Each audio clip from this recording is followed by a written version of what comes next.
et les kabongo tozongiti na retour na biso siko to kutake divisé par deux to salaki et renier kini donc au sakana kanyiki na aéroport déjà njili romona bina ba soda ba olukangai ponga ba fanatique na ngapi na parmi ba fan na ngai belé ba soda le fombo abi le fombo donc OK si vous comprenez là que mutangi ouais ben sécurité dans même ba soda quand ça sur deuxième enlèvement rien wala na aéroport siko na za l'aise na l'aise na yebi que toye siko nze puto salaki zo reni nze ma openi ni o ngana créaki pour dire par des ngam na créa mama na succès ngabi nzambe kaka mais na voyage wana pepe kala comprendre ce que non peut-être to yaki na e azaka même intellectuel les gars même na bande de l'école na comment interprète nous na talaka zambie da anglais biso ko to diki de bena ke mission vo solo na producteur fongana zala ataba mu ba pepe kala fongana nazala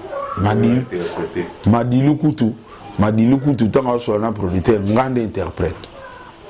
bamba iba anglais quoi te mu dai ba anglais da kuna te azakite nga sala yake na dai pena pourquoi na mbuka na suba to balinga ondi manati na pesi yana nga ya londa ko lo ba vérité oyo pona kuta ya londa na magasin mo boy na Zambie ayaki kala na mtaote kala osola te ala sakara ba sim tant pas de comprendre ba umela nga na non le kana koti na shop ngo boy na kuta ya londa petit na osali bien uti wa expliquer que na ligue loko dans la mano c'est l'interprète bien petit osali bien donc il a ba histoire les cas mais mo bat fo ba yeba ya madilu kutu madilu so na producteur a ibsi alobi ya yebsa madilu na sepeli nenga ya na ibsi pe madilu en tout cas producteur a sepeli ndengo ya bituna so azoki $10,000 na ina pesa ke na ibsi madilu ve producteur a tunu so $10,000 a pesa ko zoaki vi madilu atalenga bio petit na le fond so ebino anglais ti loba tuna ili sou question bien ngala bi na tuni producteur madilu zoba est-ce que ils ont combien $10,000 benin producteur a insisté à $10,000 10,000 même si vous m'avez dit $10,000 aux joaquis ou pas madilu bi yeso producteur to kat interview na luka producteur manager balinga mbongo oh manager ayaka na kin amoni ve madilu abina madilu non mais Mozambique production mo ezana Zambie na ko futo comme wana madilu na sala orchestre c'était avec madilu wana zana bana ok balba mi maïsko en tant que star mo aiba na opena position na été na valeur na été aipsi manager wana nga pona kende bo futi na billet bo sama kamnyonso soit $1,000 ali na oya eza concert manager wana ya pesa $3,000 amela 7,000 amela ne c'était dans un musana alors big bon yo $50,000 na pesa $3,000 je m'a dit la facha mabe manager binga na faute te ngana auto solola $50,000 ngako na pesa 3 ya ona air moto ba valeur na bisobo eza na pika umie ba valeur on il faut palper kaka faut comment ba niveau wana madilupe wana ya ko comprendre que oh donc azapena ba niveau que ako singa peu cher donc si vous l'équipe qui combien d'années na kat empire bon empire bakuba na beti na koti na 91 na longwe na to baka na 99 cause de départ nous zaki départ na ngai ezalaki juste après liwa ya Pepe Kale jalousie mataki vis-à-vis ya ba vie na biso na orchestre jalousie haine donc vraiment tamsubanga bomanga je me suis senti en insécurité totale alors peut-être parce que ngo comme pouvoir comme roi la chef d'empire on ne sait jamais sur empire continue qui na lire on a vraiment na lingana dans la parmi bateau balinga on a compté na bango na orchestre pour na zalaki déjà mais à 100 rozala mukonzi et puis ce que ça là que empire et continuer nanga na kati elingo ça so bien empire bakoba malheureusement jalousie wana ezaki wana na niveau wana ezaki na niveau mogegi ngana ko ka yangote famille na ngape boyaki pozo sentir bozo yoka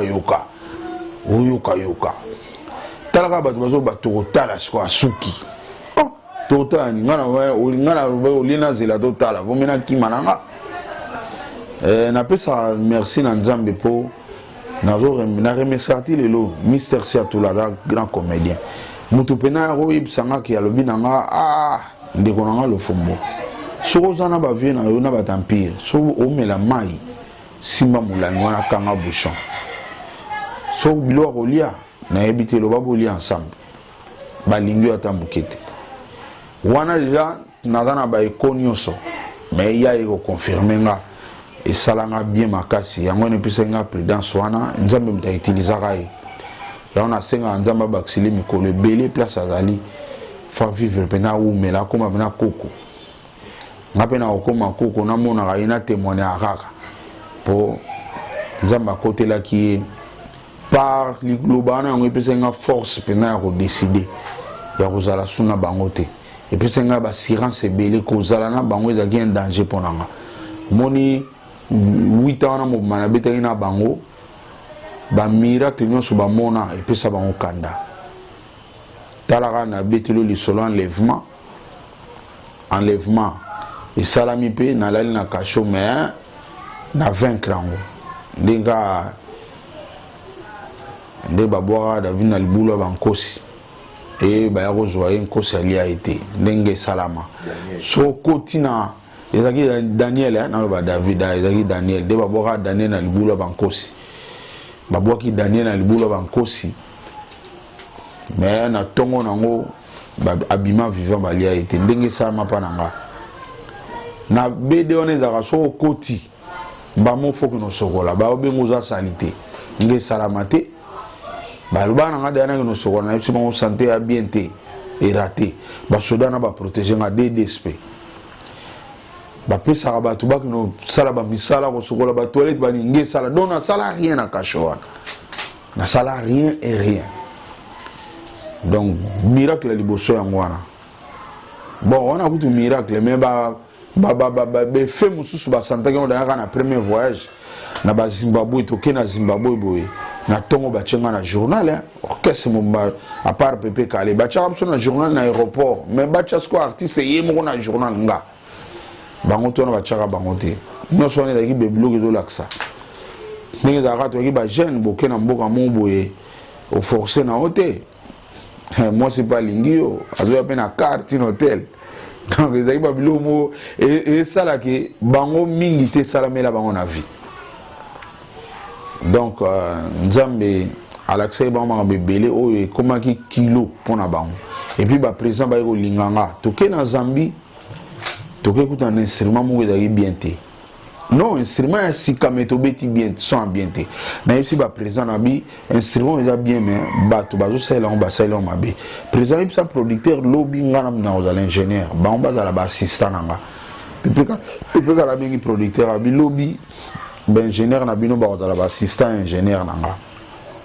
et puis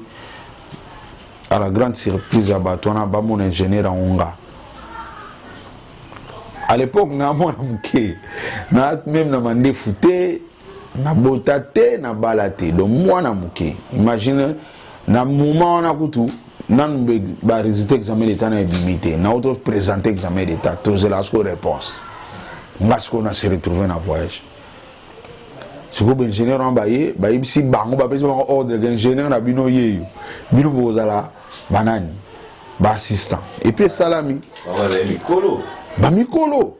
batomi balekinga na mikolo balekinga na milai kutu mais posaki résistance te ou bien problème te bazaki na résistance ata mukete po ba producteur Afrique ezaka mingi ba riche déjà le roi Beda Show abengi bino biya Willy Musheni be Bruno Lubika abengi bino abi musala na ingénieur na ngoye bino bozala ba assistant na donc bo kuna discussion ça te ba exécuter et puis na sali yango